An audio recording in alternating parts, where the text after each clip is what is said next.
Tonight on Global TV News Prime, resident doctors across the nation commence 5-day warning strike. In business, federal government promises Nigerians 24-hour power supply soon. On the foreign scene, Burkina Faso scraps visa fees for Africans. Tonight in sports, Super Eagles to face Venezuelan national team in friendly match in the United States. Hello everyone and a very warm welcome to all our viewers in Nigeria and around the world to News Prime here on Global Television, coming to you live from the nation's capital, Abuja. I am Uyi Agbofwegwe. Just to remind us that Global Television is on DSTV channel 365 and Star Times channel 276. Let's begin, as always, by telling you the Nigerian Association of Resident Doctors, NARD, has commenced a 5-day warning strike following the expiration of its fresh ultimatum to the federal government over unpaid allowances, salary arrears, and unresolved payments. Let's turn to other stories for you tonight. In the meantime, in a message titled Declaration of the Strike Action by Association's Secretary General, Dr. Olushola Odumbaku, confirmed the commencement of the strike. The association announced today industrial action after what it described as government's inaction on long-standing demands.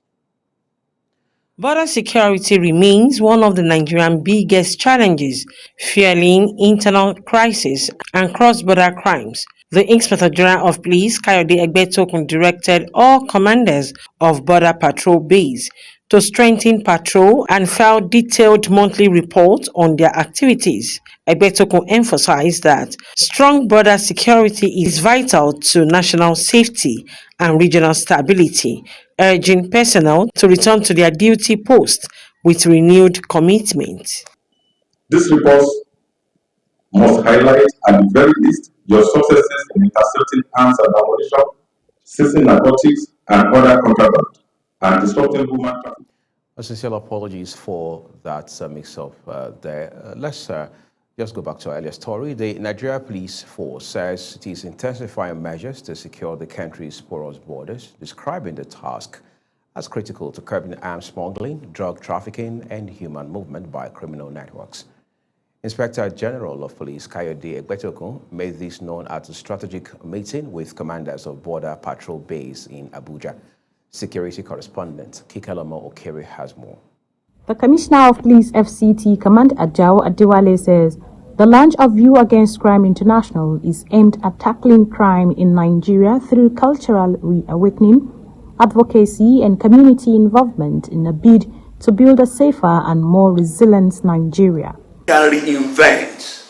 The society today is suffering from youth bulge. If we do not take care of this. Border security remains one of the Nigerian biggest challenges, fueling internal crisis and cross-border crimes. The Inspector General of Police, Kayode Egbetokun, directed all commanders of Border Patrol Base to strengthen patrol and file detailed monthly reports on their activities. Egbetokun emphasized that strong border security is vital to national safety and regional stability, urging personnel to return to their duty posts with renewed commitment. This report must highlight, at the very least, your successes in intercepting arms and ammunition, seizing narcotics and other contraband, and disrupting human trafficking networks while rescuing victims and holding traffickers to account.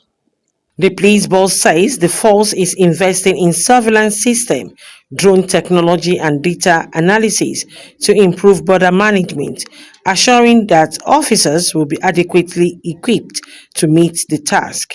We will keep technology. We're already investing in surveillance systems, drone technologies, and all of data analytics, and all of that. So we continue to provide the modern tools that will improve the performance of our officers at their duty posts. It is believed that effective monitoring coupled with modern technology will help close long exploited loopholes. Kikelomo Okere, Global Television News. Thank you so very much, Kikelomo. President Bola Tinubu has flagged off Renew Her, a presidential women's health transformation initiative to safeguard maternal health and women's well-being. The president described the program as an answer to one of the nation's most critical prayers and a cornerstone of a healthier Nigeria, rating it as a national priority. Speaking during the lunch, gala and awards at the State House in Abuja, President Tinubu, who was represented by Vice President Kashim Shettima, noted that women's health is fundamental to the country's development trajectory. The Commissioner of Police, Federal Capital Territory Command, Jao Adewale, says tackling insecurity requires more than policing, noting that it demands cultural reawakening and community-driven solutions. Adewale stated this at the launch of a new initiative by You Against Crime International in Abuja. Our correspondent, Sadia Yakubu, reports. The Commissioner of Police FCT, Commander Jao Adewale, says the launch of You Against Crime International is aimed at tackling crime in Nigeria through cultural reawakening, advocacy, and community involvement in a bid to build a safer and more resilient Nigeria. We can reinvent. The society today is suffering from youth bulge. If we do not take care of these youths, we have destroyed the future. Security agencies cannot do it alone. Let's take the battle back to the community. When we get it right there, we'll get it right everywhere. Culture surely is a cure to crime and criminality. Chief Executive Officer You Against Crime International, Tayo Folorunsho, and the Mandate Secretary for Women's Affairs at the FCT administration, Dio Benjamin, highlighted the need to instill morals and discourage crime. They therefore called for stronger partnerships between cultural advocates and security agencies. In such a time like this, to profile a lasting solution, what we are doing is to see that if not eradicate, we are going to reduce crime through our programs that is centered around to stimulate students' youth creativity, their passion, to align them with their purpose. Because crime prevention is better than just looking for the solution in a cure in itself. Because cure is never sure. But prevention, when done strategically, cascading the full interventions of integration for community, like we here see today, through culture, through entertainment, truly becomes the cure for crime. Representing the Economic and Financial Crimes Commission, Aisha Muhammad emphasized the need for collaborative efforts of security agencies to combat crime. While talking about culture, I will say that parenting is the most important part of culture. We have to go back to the way we were doing things before. With security agencies, cultural leaders, and communities uniting under one vision, the initiative by You Against Crime International signals a fresh approach to crime prevention, one rooted in culture, collaboration, and collective responsibility. Sadia Yakubu, Global Television News. A report by the World Health Organization says more than 720,000 people die annually through suicide worldwide, with devastating and far-reaching impacts on families, friends, workplaces, and communities. This highlights the urgent need for prevention, support, and systemic change. As the world celebrates Suicide Prevention Day, our correspondent in this special report, Zirao Nasirio, takes a look at the situation and completes it. The day aims to raise awareness about suicide, promote understanding, and inspire action to create a safer and more supportive environment for everyone. World Suicide Prevention Day was first celebrated in 2003 to create awareness on the consequences of this social menace. It is observed on the 10th of September every year in order to come up with more avenues to tackle the problem across the globe. The International Association for Suicide Prevention collaborates with the World Health Organization and the World Federation for Mental Health to host World Suicide Prevention Day.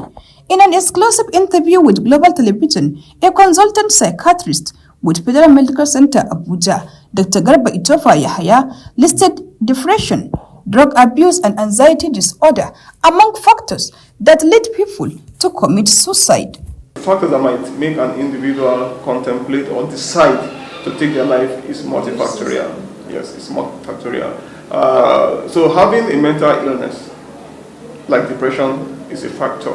Another mental illness that might predispose individuals to having to committing suicide is schizophrenia, which is a severe mental illness in itself. Okay. Then again, we have bipolar disorders, in which we have mania and depression occurring at different times, in between which you have a normal mood for the individual. Then again, use of substances, alcohol, addiction to maybe heroin, cocaine, and all of that, especially when they are withdrawing from its use, it can drive some individuals to committing suicide. Then again, anxiety disorders. Dr. Garba also explained measures to prevent suicide among individuals. We should not sensationalize the issue of suicide. Don't glorify it. Because there's nothing of glory in that act in itself. All right. So another thing again is for us as individuals and as a community or society to be empathetic. We should empathize with what each and every one of us is going through at this moment. Because of this economic hardship that's going on, a lot of people are going through a lot of pressure. So the mere fact of checking on one another, you've not seen Mr. A or Mrs. B for some time. Okay, let me find out. You're in a WhatsApp group, all of a sudden someone who was very active becomes silent and nobody is saying anything. Nobody is asking. The person might be there, watching posts, but because nobody, and he's not posting and nobody is asking, he might like, oh, that means I'm not of any use. The theme for the 2025 World Suicide Prevention Day is changing the narrative on suicide. Zahra Nasser, reporting for Global TV News. Tackling the menace of suicide is evidently a collective responsibility. Thank you so very much, Zeral. This is Global Television, and tonight you're watching the live broadcast of the News Prime with Uyi Agmofwebe. When we return shortly, Burkina Faso scraps visa fees for African travelers. Details coming shortly, plus business and sports stories for you on the other side of this break. Please don't go away.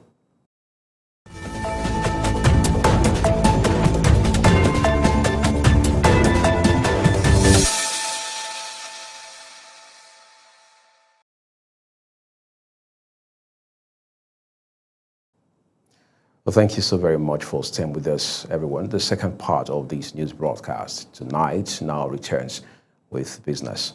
The federal government says Nigeria's booming creative industry is ripe for investment, urging both local and foreign stakeholders to seize emerging opportunities in arts, culture, tourism, and entertainment. Reinforcing this message, Permanent Secretary in the Federal Ministry of Arts, Culture, Tourism, and Creative Economy, Mukhtar Mohammed, called on investors and the international community to step in, noting that the sector is wide open for business and brimming with untapped potential. He said this while speaking at a press conference to announce the commencement of the Creative Economy Week 2025 in Nigeria's capital, Abuja. The federal government has announced that the implementation of the 2025 national budget will begin by end of September as execution of the 2024 fiscal plan winds down. This was disclosed by the Director General of the Budget Office of the Federation, Taminu Yakubu, during the third quarter ministerial stakeholders and citizens engagement forum hosted by the Ministry of Budget and National Planning in Abuja. He explained that the 54.99 trillion naira 2025 budget, tagged the budgets of restoration, was designed to stimulate economic growth, improve public services, as well as attract investments across key sectors. The federal government has assured Nigerians that they would soon have access to 24-hour electricity supply. Minister of Power Debayo Adelabu, who stated this in Abuja during the inauguration of 2 blocks housing 5 training workshops and a 104-room hostel at the National Park Training Institute of Nigeria, noted that the country is on the road to sustainability in the power sector. Adelabu also said government's efforts are already yielding results, with the country recording the highest power generation and transmission in its history. The House of Representatives says it is moving to reposition Nigeria's solid mineral sector as part of efforts to diversify the economy beyond oil. Speaker Tajuddin Abbas made this known at a public hearing on 12 bills aimed at reforming the sector. National Assembly correspondent Anietie Patrick reports. Represented by lawmaker Mark Oseni, the Speaker stressed that developing the solid mineral sector is not an option, but an imperative for building a resilient and inclusive economy. The Speaker explained that the public hearing provides a vital platform for citizens and stakeholders to make contributions that will shape the future of the sector. The bills to establish multiple federal institutes of mining and geosciences across various states, Garagu in Nasarawa State, Takum in Taraba State, Ikoro in Ekiti State, Akampa in Cross River State, Gusau in Zamfara State, and Umuahia in Abia State, are a testament to our commitment to building the intellectual and technical capacity required to harness our mineral wealth responsibly. Chairman of the House Committee on Solid Minerals, Jonathan Gwefe, said the exercise is both a constitutional duty and a strategic step towards repositioning the sector as a true pillar of economic transformation. If 10% of all what had been generated from oil in River State was being put as a community development association to develop River State, where do you think River State would have been today? So please, we must have a human face to all we're doing. Some stakeholders at the hearing also contributed their thoughts on the way forward, stating that solid mineral sector is an integral part of developing a robust economy, taking attention away from oil revenue. Instead of having clear-cut institutes in all parts of the geopolitical zone, we have some schools of excellence.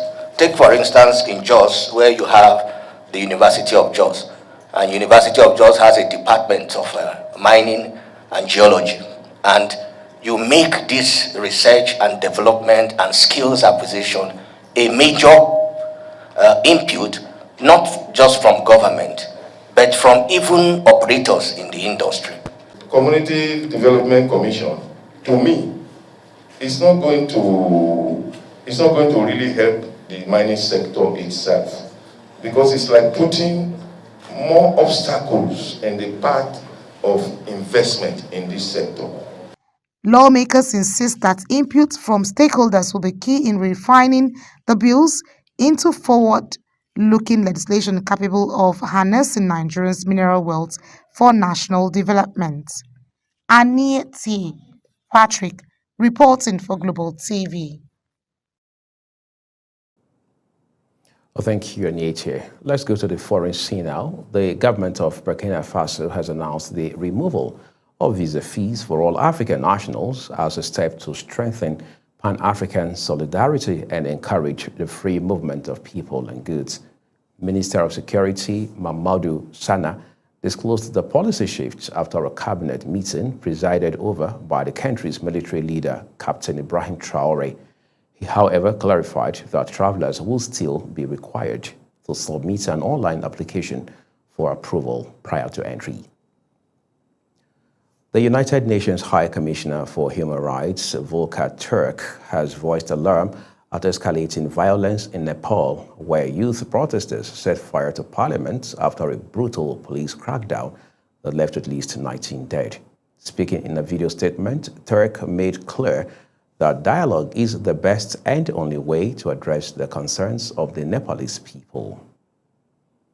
The UN Rights Chief said citizens have the right to peacefully express their frustrations, noting that there are concerning reports of unnecessary and disproportionate use of force by the security forces. He made a plea for law enforcement to exercise substantial constraint. I'm appalled by the escalating violence in Nepal that has resulted in multiple deaths and the injury of hundreds of mostly young protesters, as well as the widespread destruction of property. I plead with security forces to exercise utmost restraint and to avoid further such bloodshed and harm. He equally condemned attacks on government buildings, business entities, and private buildings, describing such acts as disturbing. Violence is not the answer. Dialogue is the best and only way to address the concerns of the Nepalese people. It is important that the voices of young people are heard. Protesters have the right to express peacefully their political frustrations and grievances over corruption and a ban on social media platforms. Turk also said his office stands ready to support dialogue and trust-building measures that can help de-escalate tensions and restore confidence. Uyi Agmofwegbe, reporting for Global TV News. We understand that calm is gradually returning to the streets of Nepal, with army patrolling most of the major streets in the country. Let's now go get some excitement from the world of sports. Nigeria will face Venezuela in an international friendly at Shell Energy Stadium in Houston, Texas, United States on Friday, November 14, as part of their build-up to the 2025 Africa Cup of Nations in Morocco. The match will be staged at the home of Houston Dash and Dynamo, who confirmed the announcement on their website and across social media. The club season ticket holders of Houston Dynamo and Dash were granted early access to tickets from Wednesday before sales opened to the public the next day. Nigeria's Ezekiel Nathaniel has been backed to win a medal in the men's 400-meter hurdles at the World Athletics Championships in Tokyo, after a Kenyan official singled him out on arrival in Japan. Speaking to Making Champs at Narita International Airport, the Kenyan representative made clear that while his first loyalty is to his own team, he also wishes success for the Nigerian hurdler. Manchester United goalkeeper Andre Onana has completed a loan move to Turkish side Trabzonspor for the remainder of the 2025-26 season. The club confirmed on its official X account that the transfer, agreed before the close of Turkey's window on Friday, is subject to international clearance and player registration. Tonight, let's end Global TV News Prime with a look at some of our big stories. The Nigerian Association of Resident Doctors, NARD, has commenced a 5-day warning strike following the expiration of its fresh ultimatum to the federal government over unpaid allowances, salary arrears, and unresolved welfare issues. In business, the federal government has assured Nigerians that they would soon have access to 24-hour electricity supply. On the foreign scene, the government of Burkina Faso has announced the removal of visa fees for all African nationals as a step to strengthen Pan-African solidarity and encourage the free movement of people and goods. And finally, in sports, we told you Nigeria will face Venezuela in an international friendly at Shell Energy Stadium in Houston, Texas, United States on Friday, November 14, as part of their build-up to the 2025 Africa Cup of Nations in Morocco. And that's News Prime tonight. A quick reminder that Global TV is on DSTV, channel 365, and Star Times, channel 276. Kindly follow us across all social media platforms now showing on your screen, including at Global TV NG, and that way you'll be able to interact as well as subscribe to our YouTube channels. On behalf of my colleagues and the entire team here at Global Television who have made tonight's broadcast possible, I am Uyi Agmofwegbe saying a big thank you to you for watching, and here is wishing you the best of the weekend.